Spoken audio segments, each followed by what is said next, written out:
Buongiorno e benvenuti a questa prima edizione del nostro telegiornale. Vediamo subito i titoli. Spunta una nuova amante di Matteo Messina Denaro, arrestata una professoressa quarantenne che avrebbe favorito la latitanza e offerto supporto logistico.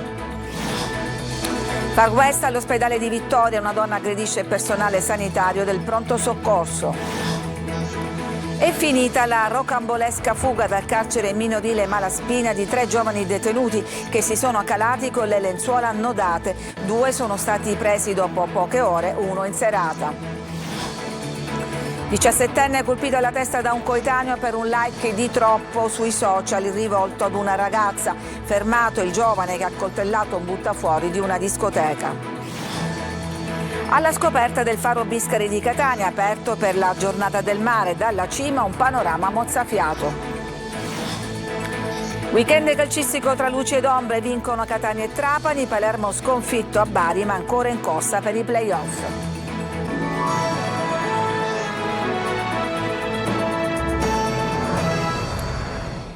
Continuano a riservare sorprese le indagini sulla latitanza di Matteo Messina Denaro. La DDA di Palermo ha ottenuto l'arresto di un insegnante, Floriana Calcagno, di 40 anni, che ha avuto una relazione con il latitante fino alla sua cattura ed ora è accusata di favoreggiamento aggravato e procurata in osservanza della pena. Agli atti dell'inchiesta sono finite decine di foto estrapolate dai sistemi di videosorveglianza che la ritraggono in compagnia del capomafia e che riprendono Messina Denaro circolare per strada tranquillamente in auto. Il padrino in alcuni scatti indossa un cappello a tesa larga e un foulard rosso. A Calcagno i magistrati contestano fra l'altro di aver assicurato a Matteo Messina Denaro sostegno logistico, aiuto e supporto morale e materiale e di avergli assicurato attraverso un sistema di staffette e di scorta con la propria vettura la possibilità di spostarsi da un comune all'altro in modo riservato.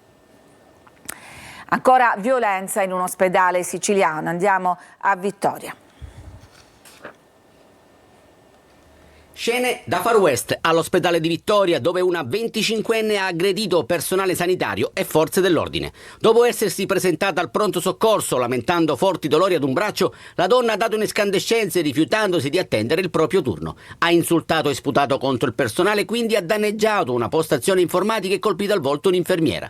All'arrivo dei carabinieri ha sferato un pugno contro uno dei militari, procurandogli la frattura del naso ed un trauma facciale guaribile in 20 giorni. La donna è stata poi accompagnata in caserma. Esprimo la ferma condanna per il gravissimo episodio di violenza avvenuto all'ospedale di Vittoria, ha detto il direttore dell'ASP, Pino Greco. Questi atti non sono tollerabili. Le strutture sanitarie devono essere luoghi sicuri e nessuno può rischiare l'incolumità fisica nell'esercizio della propria funzione. Hanno segato le sbarre della cella, sono riusciti a raggiungere il muro di cinta evitando le guardie e, come nelle più classiche delle evasioni, si sono calati in strada utilizzando delle lenzuola annodate. Una fuga da film, quella di 3 detenuti minorenni del carcere Malaspina di Palermo che sono riusciti ad eludere la sorveglianza e riacquistare, almeno per qualche ora, la libertà. 2 dei 3 ragazzi evasi, infatti, sono stati arrestati poco dopo, al termine di una vera e propria caccia all'uomo. Per ora un elicottero ha sorvolato la città per aiutare gli investigatori, un tunisino, un marocchino e un ragazzo della Costa d'Avorio. I primi 2 sono stati appunto arrestati poche ore dopo, il terzo è stato catturato in serata in Corso Tuccori. In corsa a Trapani un'operazione della polizia che riguarda un'indagine sul cimitero e il settore delle pompe funebri. Il reato contestato è corruzione, altri particolari nel prossimo TG. Nuovi episodi di violenza nel palermitano, fermato il giovane che ha accoltellato un buttafuori in una discoteca in gravi condizioni, un 17enne colpito alla testa da un coetaneo per un like di troppo sui social. Maglio Viola. Storie di violenza giovanile, un po' per prepotenza, un po' per gelosia fuori controllo o anche soltanto per noia. Non passa giorno senza che la cronaca di Palermo non restituisca storie di risse, pestaggi, accoltellamenti.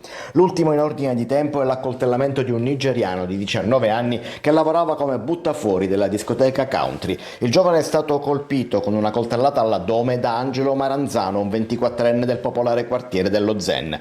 Almeno questa è la ricostruzione dei carabinieri che hanno fermato il giovane dello Zen per tentato omicidio.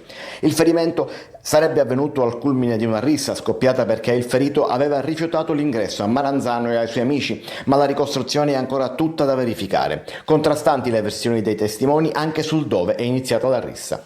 È grave in ospedale invece un 17enne di Misilmeri colpito ieri alla testa da un 16enne al culmine di un'altra rissa scoppiata per un like di troppo messo sui social ad una ragazza. Una gelosia folle e assurda alla base di tutto e ora il 16enne rischia l'imputazione per tentato omicidio. La vittima è stata operata alla testa nel reparto di neurochirurgia dell'ospedale civico ed è in prognosi riservata.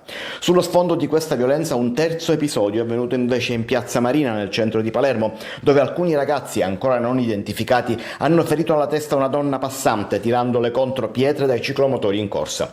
Un gesto quest'ultimo che sembra immotivato, un bersaglio casuale di un assurdo gioco per ingannare la noia. Domani i funerali di Giovanni Finocchiaro e della moglie Serafina Cantarella, morti in un impatto fatale a bordo di una moto. La coppia era molto nota a Giarra e dintorni. Desiree Ferlito. Una persona per bene stimata da tutti, così viene ricordato Giovanni Finocchiaro, medico ed ex assessore di Giarre, deceduto insieme alla moglie Serafina Cantarella, farmacista al Policlinico di Catania, nell'incidente stradale avvenuto sulla statale A29 all'altezza di Paceco. Il paese è sotto shock. Giovanni era uno stimato professionista, da poco era diventato primario del reparto di ortopedia dell'ospedale di Giarre, per il quale si era battuto per la riapertura. Motociclista di grande esperienza, nel tempo libero coltivava la sua passione per le due ruote, viaggiando in Italia e all'estero con la sua Serafina e gli amici di sempre. Si cerca di fare chiarezza sulla dinamica del tragico incidente avvenuto con un'Audi guidata da un 39enne di Palermo che ha speronato la moto sulla quale viaggiava la coppia. La moglie sarebbe morta sul colpo, mentre Finocchiaro sarebbe deceduto pochi minuti dopo l'arrivo dei soccorritori. Intanto a Giarra il sindaco Cantarella ha proclamato il lutto cittadino nel giorno dei funerali, che probabilmente si svolgeranno martedì. Ancora un incidente mortale, questa volta allo Sperone di Palermo. Una donna è stata investita mentre passeggiava con i suoi nipoti. Ancora misteriose le cause di questa dinamica. Marco Gullà. Via Portella della Ginestra di Palermo, teatro di tragedia. Qui, su questo marciapiede, ieri una donna stava serenamente passeggiando con i suoi nipotini, quando, per cause ancora da accertare, una Fiat 600 guidata da una 24enne l'ha travolta, uccidendola. Vincenza Lombardo, 65 anni, è deceduta subito dopo l'arrivo al Bucchieri La Ferla, mentre i nipoti sono rimasti feriti. Il più piccolo è ricoverato in terapia intensiva. La donna era la moglie del titolare di questo panificio, oggi rimasto chiuso per lutto. Mamma, bravo, la sua ruina. Perché deve accelerare, frenare, freno, messo l'acceleratore. Lei era qua presente? No, veramente no. Poi gente che c'era qua raccontava com'era. Perché quello che scrivendo, La ragazza alla guida è indagata per omicidio stradale. Secondo una prima ricostruzione, la giovane avrebbe perso il controllo della macchina e si sta cercando di comprendere per quale motivo. I vigili hanno acquisito le immagini riprese dalle telecamere di videosorveglianza e hanno avviato anche degli accertamenti con le compagnie telefoniche per capire se per caso la giovane al volante stesse usando il cellulare. E poi un altro particolare, perché i paletti di protezione installati dal comune al momento dell'impatto non erano presenti e sono stati rimontati subito dopo lo stesso spazio dove si è imbucata la Fiat 600, che sarebbe stata perlomeno frenata dagli ostacoli. Ci fermiamo, c'è una pausa per la pubblicità e poi torniamo per andare alla scoperta di alcune bellezze dell'isola.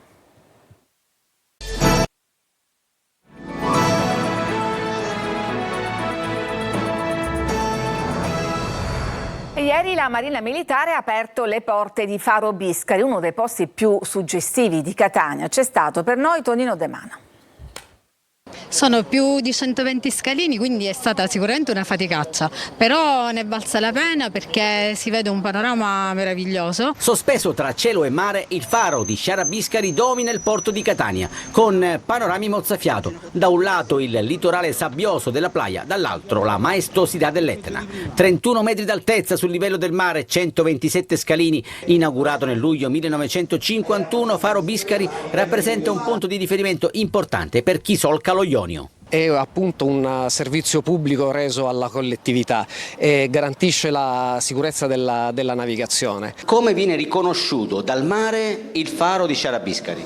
Il navigante riconoscerà la luce di Sciarabiscari perché vedrà un lampo ogni 5 secondi. Ed ecco la sorgente luminosa costituita da una lampada da 1000 watt posta all'interno di 4 lenti prismatiche incorporate in un telaio rotante. Da fuori e da sotto il faro è ancora più maestoso e non passa in secondo piano neanche davanti al traffico caotico di via Domenico Tempio. A Licata adesso in provincia di Agrigento, dove ha riaperto al pubblico un tassello fondamentale della sua storia. È stata inaugurata infatti una nuova sezione del Museo della Badia. Davide Sardo.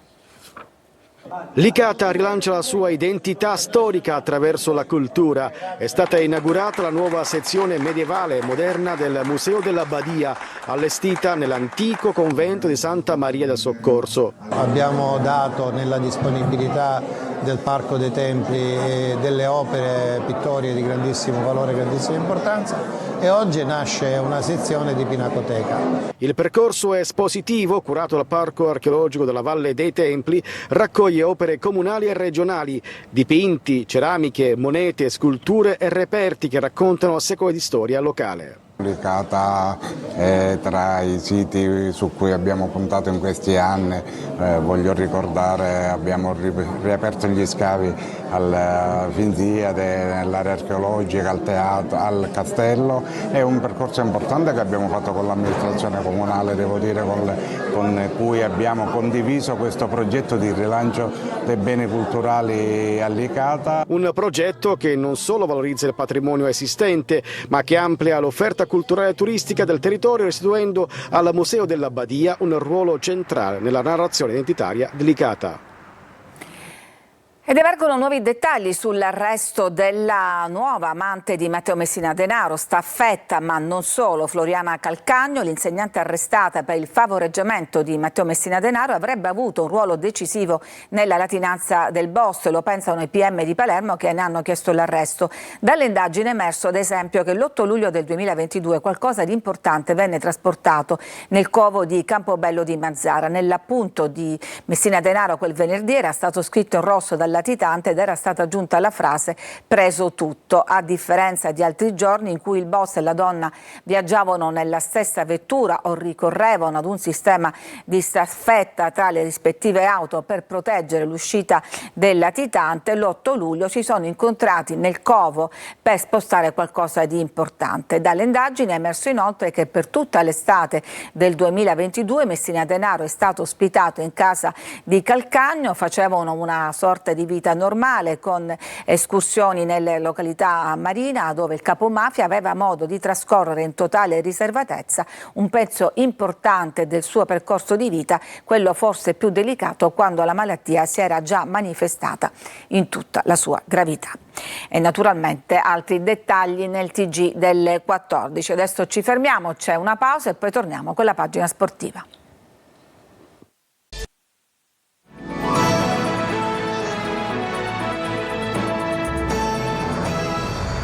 Siamo al calcio. Il Catania, con la vittoria di Cava dei Tirreni, conferma i suoi numeri in trasferta ormai determinanti nella corsa play-off. Adesso un turno di riposo, poi a Potenza. Marco Carli. Ancora Jimenez, come a Latina, quando è cominciata la serie di vittorie in trasferta consecutive, 4 di fila fino al successo di Cava dei Tirreni, arrivato ancora grazie a un gol dell'ex Atalanta Under 23. Bella conclusione di sinistro sotto la traversa che batte Lamberti e dopo lo stop interno con l'Avellino rilancia il Catania nella corsa verso il miglior piazzamento possibile in vista dei playoff. Il rendimento esterno, 5 vittorie nelle ultime 6, 7 successi in totale, lontano dal Massimino, è un valore importante anche per i prossimi playoff, soprattutto se il Catania saprà abbinare risultati dello stesso tipo anche in casa. A volte per le caratteristiche che abbiamo fuori casa magari danno più spazi da poter sfruttare, in casa ne abbiamo di meno, dobbiamo trovare più soluzioni quando le squadre ti danno meno spazi, quello sì. A Cava i rossazzurri, dopo un primo tempo dalle poche emozioni, se si eccettua l'avvio promettente degli etnei, vanno in vantaggio nella ripresa e concedono poco fino al recupero, quando l'ex Chiricò per poco non rovina la festa, che invece resta totale in vista anche di una Pasqua di riposo per il Catania con i dirigenti che in Australia, dove si troveranno Grella, Bresciano e Pelligra, hanno l'obiettivo di definire meglio il futuro datore del Grifo al direttore generale Conzarbano prescelto. La squadra torna al lavoro da lunedì con spirito positivo. Inglese giocato da titolare con la Cavese e Guglielmotti potrebbe sfruttare 2 settimane per tornare a dare il suo contributo fin da Potenza. Adesso abbiamo raggiunto un'identità di gruppo e quindi questo ce lo dobbiamo portare perché ci deve accompagnare nei playoff e dobbiamo fare il massimo per regalare una gioia a Catania. Tabù sfatato, il Trapani batte l'Altamura e torna a sperare nei playoff. Franco Camarasana. Riconquista il provinciale il Trapani, dove non vinceva dal 1° febbraio. Lo fa a spese del team Altamura, alla 4ª sconfitta consecutiva e incapace di opporre una valida resistenza ai Granata. Partita ai giocatori condizionati da un violento vento di scirocco, spettacolo non esaltante di conseguenza sul piano tecnico. Dopo mezz'ora priva di emozioni, il risultato si sblocca al 32esimo quando il portiere viola interviene erroneamente su Anatrello dopo aver respinto un tiro di Ruggiero. Dagli 11 metri trasforma il calcio di rigore il tedesco Kragel con un violento sinistro. Il raddoppio Granata appena inizia la ripresa ad opera di Silvestri, lecito a spingere la palla in rete sugli sviluppi di un calcio d'angolo. Reazione molto tiepida da parte dei pugliesi, rimasti in 10 alla mezz'ora per un infortunio di Granformina, dopo che erano stati operati 5 cambi. Per il Trapani una vittoria che ne consolida la classifica, evidenziando anche una certa crescita del sistema difensivo. Rimpianti a Amarezza a distanza di 2 giorni in casa a Palermo al San Nicola. I rosanero dovevano sicuramente fare di più. Il Palermo è tornato sulla terra di botto. A Bari i rosanero hanno sprecato una ghiotta occasione. Una vittoria avrebbe permesso ai siciliani di agganciare il Catanzaro al 6° posto, ma invece la sconfitta maturata nei minuti finali ha riacceso le speranze playoff del Bari e ha nuovamente messo in discussione il piazzamento dei rosanero. Palermo voglioso, malizioso nel primo tempo, asciutto e senza idee nella ripresa. Oggi abbiamo perso un'opportunità perché avremmo potuto staccare una diretta concorrente o tenerla a distanza perché avevamo recuperato punti sul Bari e oggi invece abbiamo riavvicinato il Bari e quindi sarà una lotta fino alla fine e la prossima partita sarà importante. Ancora una volta il Palermo manca la 3ª vittoria di fila, è già successo diverse volte in questa stagione. Il nostro obiettivo sappiamo qual è e peccato oggi perché non volevamo questo, perché le partite precedenti dicevano che la squadra stava girando, stava producendo gioco. Oggi dal punto di vista del gioco abbiamo fatto un passo indietro e dobbiamo metterci sempre il 100% e siamo stati un po' leziosi nel primo tempo e questo non va bene. Rosanero che da martedì torneranno a lavorare in vista del match di Pasquetta in casa contro la Carrarese che ieri ha bloccato il Catanzaro.